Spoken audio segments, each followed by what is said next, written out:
Who is Franklin D. Roosevelt? Franklin Delano Roosevelt, born on January 30, 1882 and died on April 12, 1945, commonly known as FDR, was an American statesman and politician who served as the 32nd President of the United States from 1933 until his death in 1945. He was a member of the Democratic Party and is the only U.S. president to have served more than 2 terms. His initial 2 terms were centered on combating the Great Depression, while his third and fourth saw him shift his focus to America's involvement in World War II. A member of the Delano family and Roosevelt family, after attending university, Roosevelt began to practice law in New York City.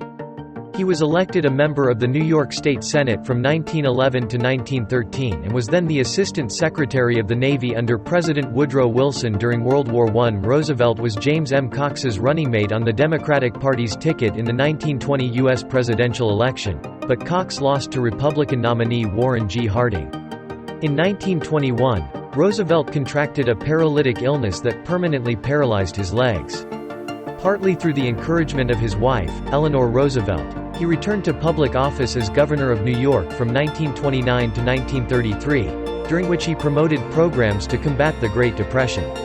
In the 1932 presidential election, Roosevelt defeated Republican President Herbert Hoover in a landslide. During his first 100 days as president, Roosevelt spearheaded unprecedented federal legislation and directed the federal government during most of the Great Depression, implementing the New Deal in response to the most significant economic crisis in American history. He also built the New Deal coalition, realigning American politics into the fifth party system and defining American liberalism throughout the mid-20th century. He created numerous programs to provide relief to the unemployed and farmers while seeking economic recovery with the National Recovery Administration and other programs. He also instituted major regulatory reforms related to finance, communications, and labor, and presided over the end of Prohibition. In 1936, Roosevelt won a landslide re-election with the economy having improved from 1933, but the economy relapsed into a deep recession in 1937 and 1938.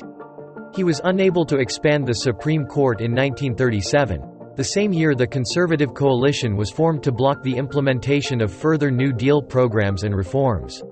Major surviving programs and legislation implemented under Roosevelt include the Securities and Exchange Commission, the National Labor Relations Act, the Federal Deposit Insurance Corporation, and Social Security. In 1940, he ran successfully for re-election, one entire term before the official implementation of term limits. With World War II looming after 1938, in addition to the Japanese invasion of China and the aggression of Nazi Germany, Roosevelt gave strong diplomatic and financial support to China, the United Kingdom, and the Soviet Union, while the U.S. remained officially neutral. Following the Japanese attack on Pearl Harbor on December 7, 1941, he obtained a declaration of war on Japan, Germany, and Italy. He worked closely with other national leaders in leading the Allies against the Axis powers.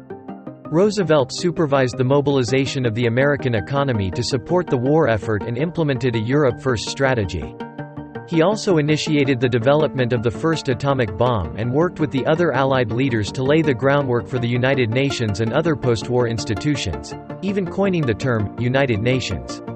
Roosevelt won re-election in 1944 but died in 1945 after his physical health seriously and steadily declined during the war years. Since then, several of his actions have come under substantial criticism, including his ordering of the internment of Japanese Americans in concentration camps. Nonetheless, historical rankings consistently place him as one of the greatest American presidents. Top 50 quotes by Franklin D. Roosevelt. "The only thing we have to fear is fear itself. Remember always, that all of us, and you and I especially, are descended from immigrants and revolutionists. I ask you to judge me by the enemies I have made. When you come to the end of your rope, tie a knot and hang on. We cannot always build the future for our youth, but we can build our youth for the future. The test of our progress is not whether we add more to the abundance of those who have much. It is whether we provide enough for those who have too little. A nation that destroys its soils destroys itself.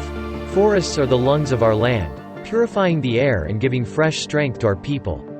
Quote, "Courage is not the absence of fear, but rather the assessment that something else is more important than fear." The liberty of a democracy is not safe if the people tolerated the growth of private power to a point where it becomes stronger than the democratic state itself. That in its essence is fascism. Ownership of government by an individual, by a group, or any controlling private power.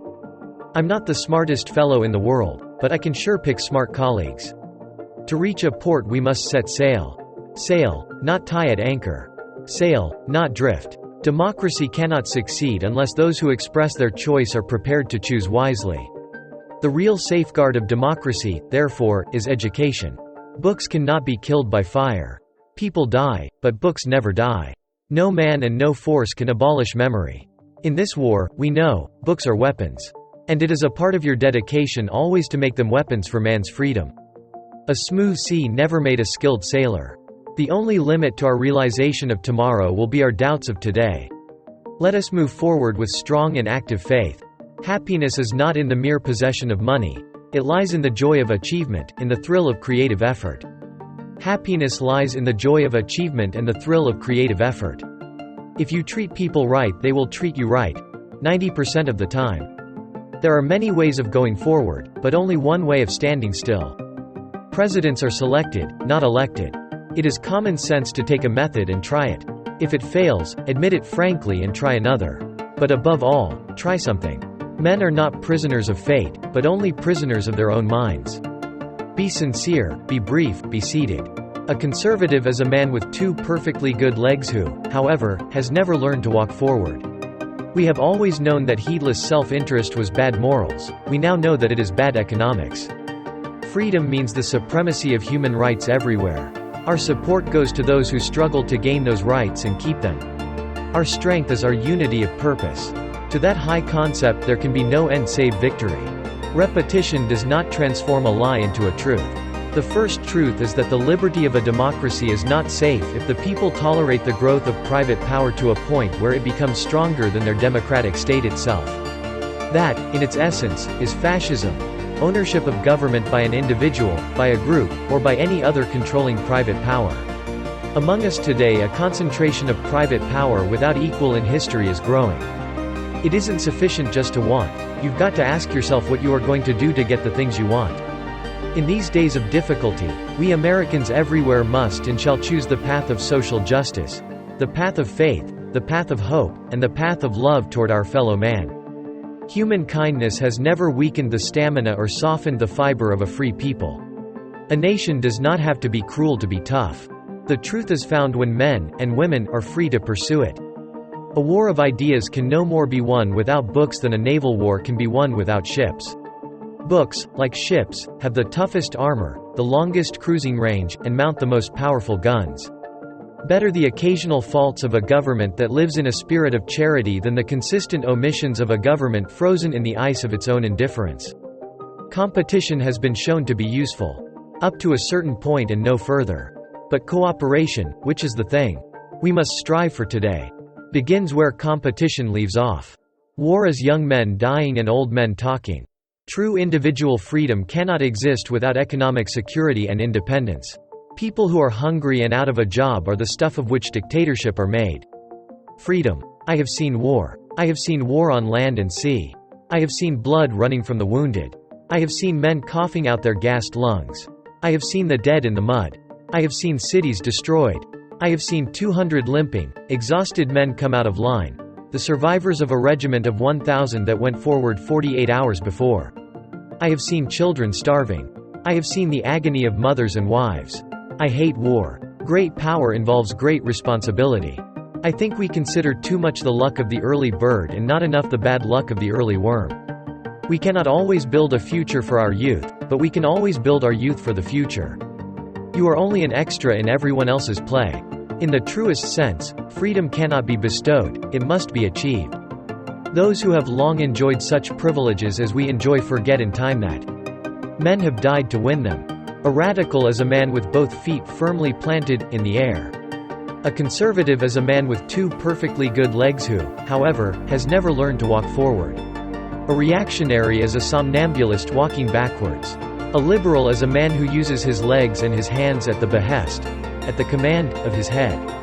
The real truth of the matter is, as you and I know, that a financial element in the large centers has owned the government of the U.S. since the days of Andrew Jackson. There is nothing so American as our national parks. The scenery and the wildlife are native. The fundamental idea behind the parks is native. It is, in brief, that the country belongs to the people, that it is in process of making for the enrichment of the lives of all of us. The parks stand as the outward symbol of the great human principle. Organized money hates me, and I welcome their hatred. Taxes, after all, are dues that we pay for the privileges of membership in an organized society. In politics, nothing happens by accident. If it happens, you can bet it was planned that way. The only sure bulwark of continuing liberty is a government strong enough to protect the interests of the people, and a people strong enough and well enough informed to maintain its sovereign control over the government.